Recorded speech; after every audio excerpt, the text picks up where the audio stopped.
My entitled mom wants me to pay my creep stepbrother's student debt. Trigger warnings: emotional abuse and manipulation, bullying, mentions of child neglect, verbal abuse, animal abuse, peeping Tom, stalking, sexual abuse, pedophilia, death of a loved one, kidnapping. I, 29F, have an older stepbrother, Chris, 42M, who has been a nightmare since the day my mom married his dad. Let me give a bit of background. Our parents married when I was 4 and he was 17. Both our parents were widowed. After their wedding, we moved to the US since my mom had American citizenship through marriage. I was born in the US too, but after my dad died when I was 1, my mom and I moved back to Colombia. Stepdad got his residency through marriage and my stepbrother, because he was a minor. My stepbrother wasn't a big fan of me. My only memories of him are just constant bullying. He would be left in charge of me since he was studying locally and lived with my parents, but mostly his babysitting really meant things like locking me in the guest bathroom or the shed outside. He would steal my lunchbox whenever he was the one who dropped me off at school. He even began to harm my pets. I have an old cat that has been with me for almost 22 years. He tried more than once to run her over with his car. My parents never believed any of it. He's the classic golden child. My mom absolutely wanted a son instead of a daughter, so my stepbrother took priority over me. The bullying just kept getting worse and creepier. He had this long key for the bathroom. The door was designed in case it got locked by accident. One could open them by inserting a long stick or key through a small hole on the outside. He would use it to walk in on me showering. My underwear would disappear sometimes, and I know for a fact it was him. He also started taking pictures of me sleeping. One night I woke up to him taking care of himself next to me while I slept. I yelled obviously. My parents came over, but he wasn't in trouble. I was 4 tempting him. I was 14 when this happened. He was 27. No one helped me, and he got bolder until he did something I am still in therapy for when I was 16. It got to a point where I called my biological half-older brother Sam, 48M and son of my biological father's first wife, to see if I could live with him and his wife, Sandy, during my last 2 years of high school. When Sam found out what was going on, he confronted my mom. My mom didn't care and just told him to take me so long, he never asked her for money. Done and done. My brother and his wife became my legal guardians and took me in with my cat and the old family dog since I didn't trust leaving any living creature with Chris around. My parents never checked on me. My extended family from my father's side knew what happened and they immediately got together to ensure I could finish school well and go to college. I don't know my maternal family at all. Thanks to my paternal family, including Sam's mother and her family, I got my bachelor's and master's, no student debt, and work as a nurse practitioner. I still live with Sam, his wife, and their 2 kids, and I pay a small rent. Neither Sam nor his wife expected me to pay anything, but that's the least I can do for the 2 people who have taken care of me for 13 years. For anyone wondering why I didn't move, it's incredibly expensive where I live and Sam insisted I stay with them until I save enough to buy my own home. Things seemed okay until my mom messaged me recently. She had not messaged me since I was 18 when she told me she no longer had any responsibility to me. In this message, she sounded overly friendly, telling me how she missed me and asking how I was doing. I was a bit creeped out but decided to be nice, telling her about what I had done since leaving her care. She seemed very interested since apparently she knew I was a nurse, but not what kind I was. She began asking me about my salary. I didn't tell her anything about it, but that it was enough to pay the bills. My mom then began texting about Chris and how he was barely making any money due to his student debt. Apparently, Chris never finished a degree, jumping from career to career. He is now working in my stepdad's used cars business as a salesman, but most of his pay went to pay the substantial student debt he got over the year. I told my mom how sorry I was that Chris was having a hard time and wished him luck. That's when my mom finally got to what she wanted. She texted me I needed to pay his student debt so he could finally begin to make the money he deserves like the man of the family. I just turned off my phone. When I got home, Sam was surprised since I was usually the last to arrive. Sandy wasn't home yet. I told Sam what happened and showed him my mom's text messages. I don't think I've seen Sam this angry ever.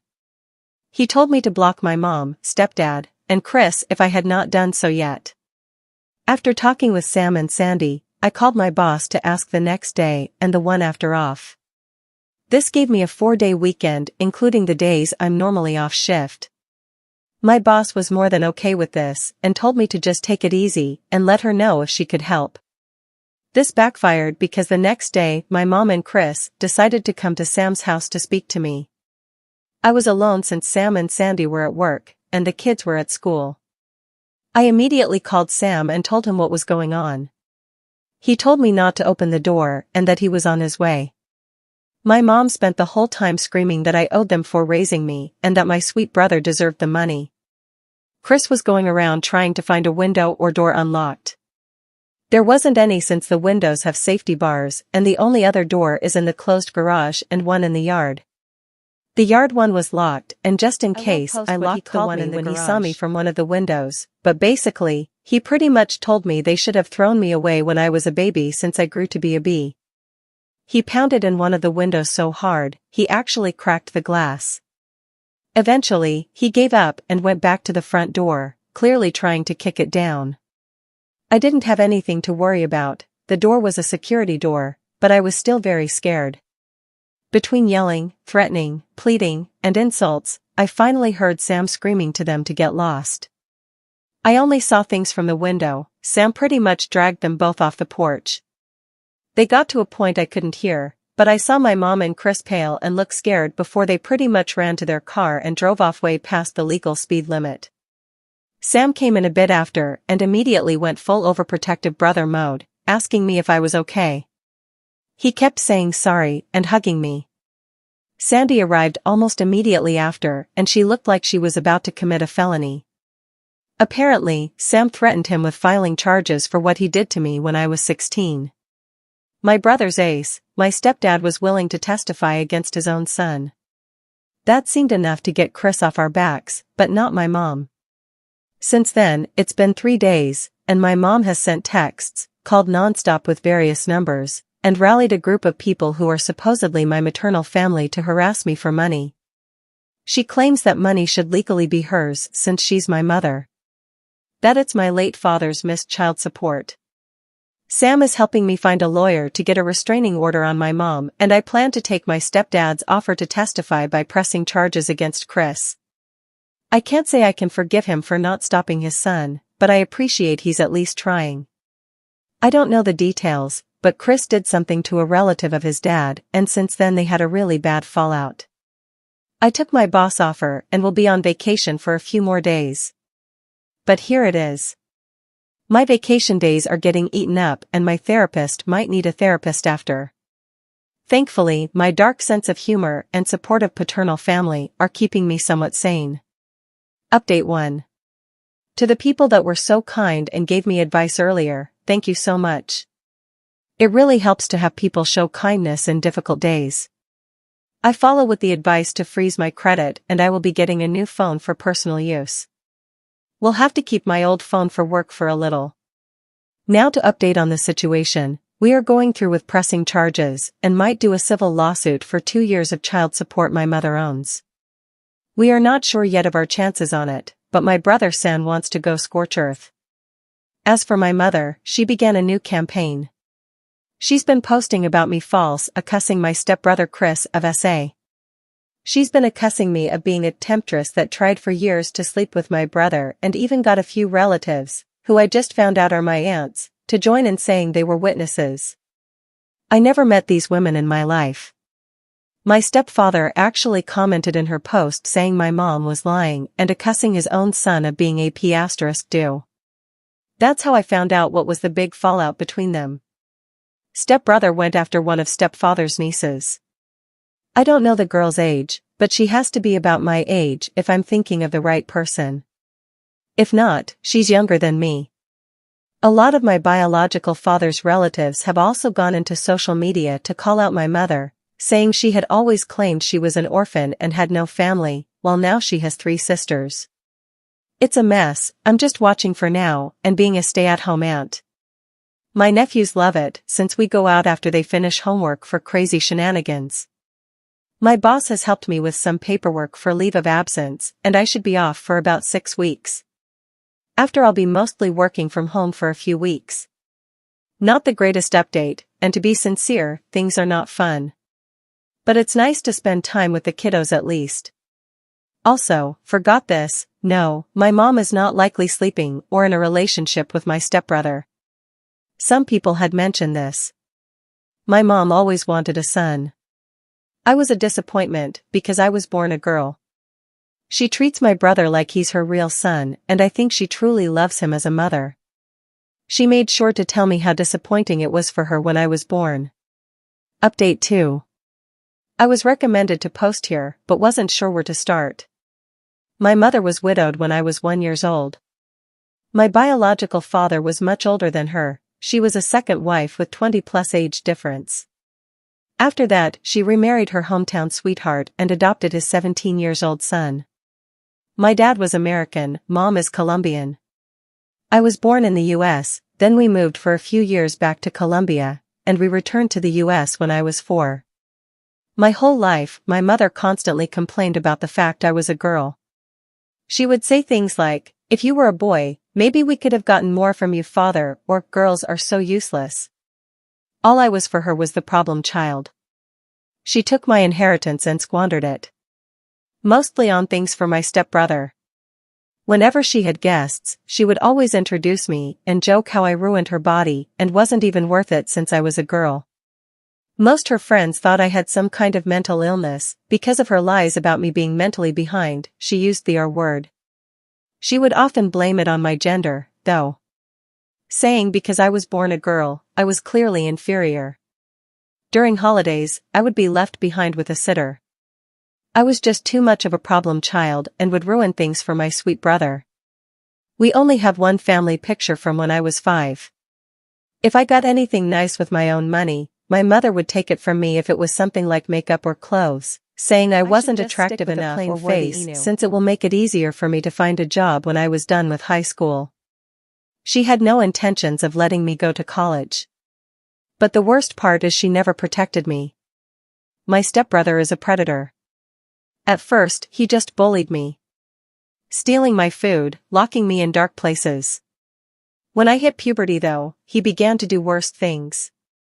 Walking on me when I showered, even if I locked the door, stealing my underwear, watching me sleep, and he even essayed me when I was 16 and he was 29. My mother blamed it on me, saying I was tempting her poor sweet boy.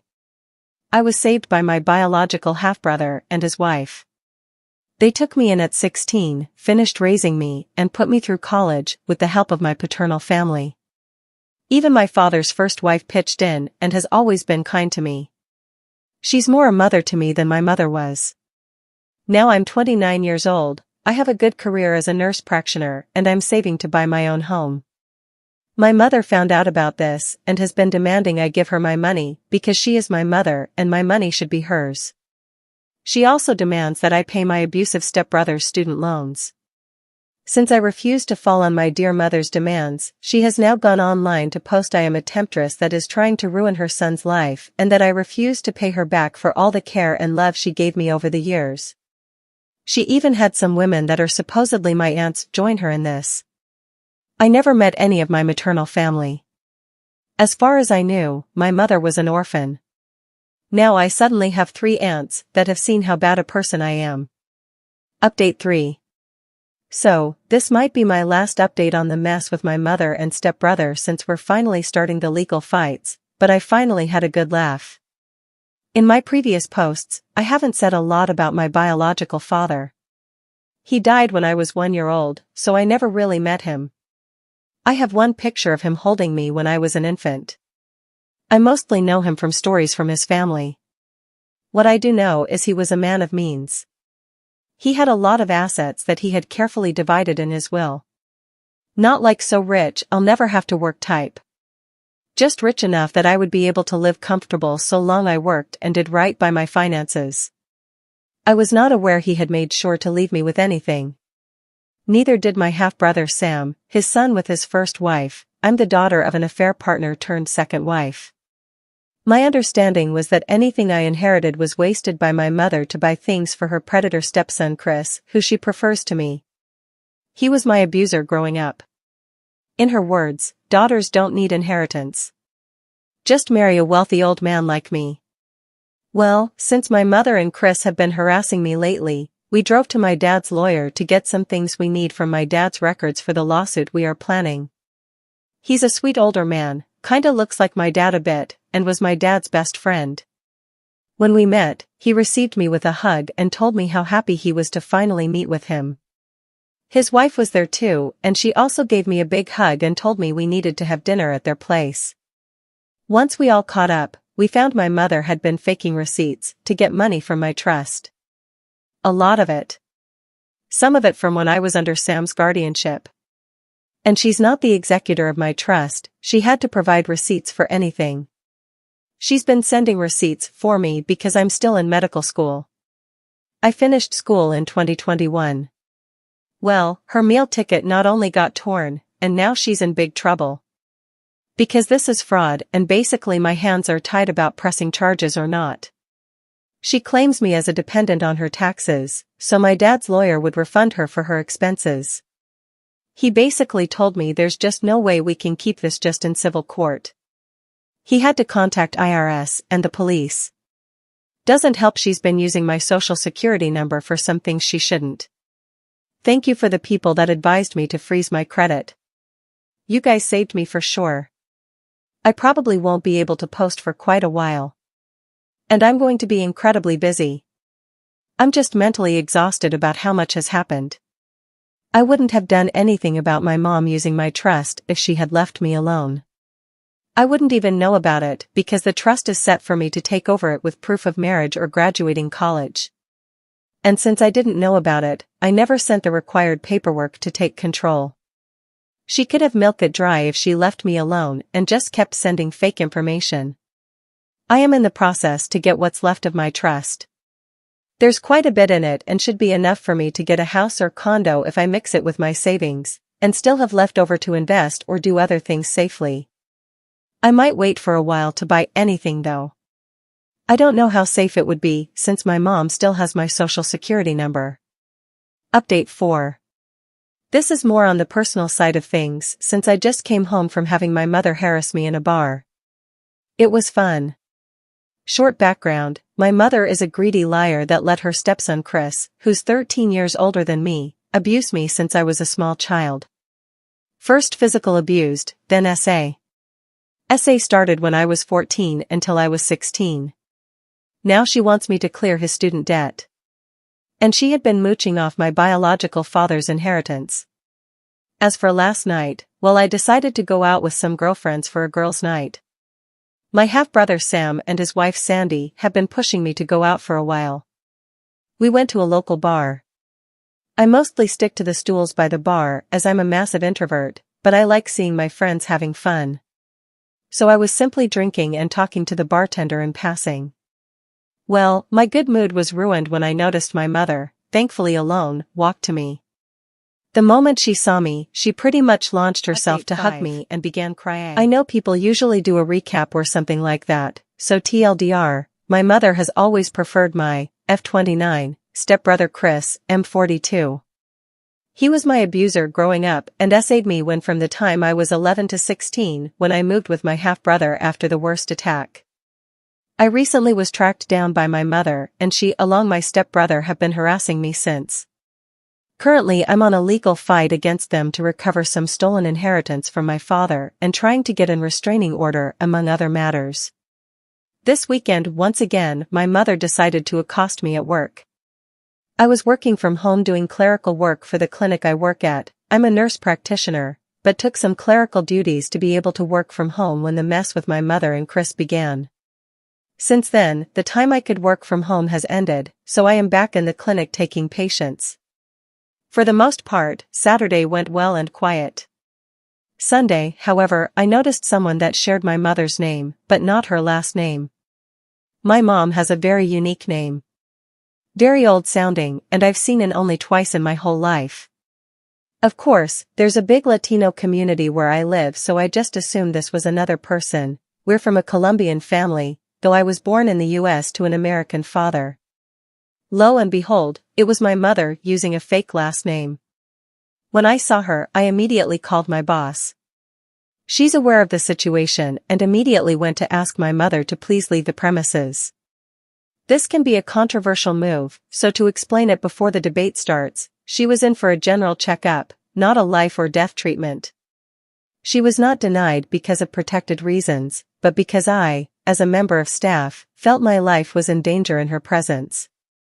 There's a lot of other clinics in varying prices, and they are open to get new patients, so she can get her checkup anywhere else. This is allowed in our state's law. If she was hyperventilating or clearly in distress, we would not be able to ask her to leave. My mother of course went on a rampage, demanding to be seen by me specifically. My boss thankfully was not intimidated and just insisted my mother had to leave or else the cops would be called. After a back and forth that I was watching from the security cameras, this all happened in our waiting room. My mother threw a letter at my boss and left fuming. She even pushed a lady that was walking in, though thankfully no one was hurt. My boss brought me the letter and told me she will make sure to not assign me any patients with my mother's first name and went to make arrangements with our front desk. I took a break and decided to read the letter, mostly to see if it was something I could use for my restraining order. This is a translation to my best capabilities. My lovely daughter. It hurts me so much you refuse to speak to me. I love you so much, and all I want is to recover the years we've lost. I only have you left from your father, whom I loved dearly. I know there's a lot of misunderstandings with Chris. He loves you so much too, and I wish you would give him a chance to prove it to you. He always talked about how beautiful you are and how much he wished you two could spend more time together. He truly adores you, and I wish you would consider his feelings more. He even asked me to convince you to marry him, and I think it's a wonderful idea. Papa's stepfather and I are probably divorcing, and this will be the perfect solution so Chris, you and I can stay a family. He keeps going on and on about how much he wants to raise your and his baby together. Let me know when you want to go shopping for wedding dresses. I love you, my darling. Mom. I'm gonna share a few personal notes here. I am unable to get pregnant. After Chris' attack, I had some medical complications that have left me unable to conceive. My mother knows about it. Chris knows about it. The cops know about it. They rule the whole thing as consensual sex, and because I was 16, the legal age of consent, nothing was done. I show this to my lawyer, and he added it to the compilation of things we're using for the RO. Still no court date, and the cops don't consider my case risky enough to do the paperwork for a temp order. I do have one officer who is taking this very seriously and has been amazing. It's just a majority who don't seem to care or have too much on their docket to give my case time. Update. Chris has been arrested. Apparently he kidnapped a 2-year-old baby girl. His cousin's daughter, no less. The baby was recovered safe and unharmed, from what I heard. I'm glad she wasn't taken for long. Who knows what the hell he wanted to do to her. If I hear more details, I'll update. I'm trying to use this to get that temp restraining order.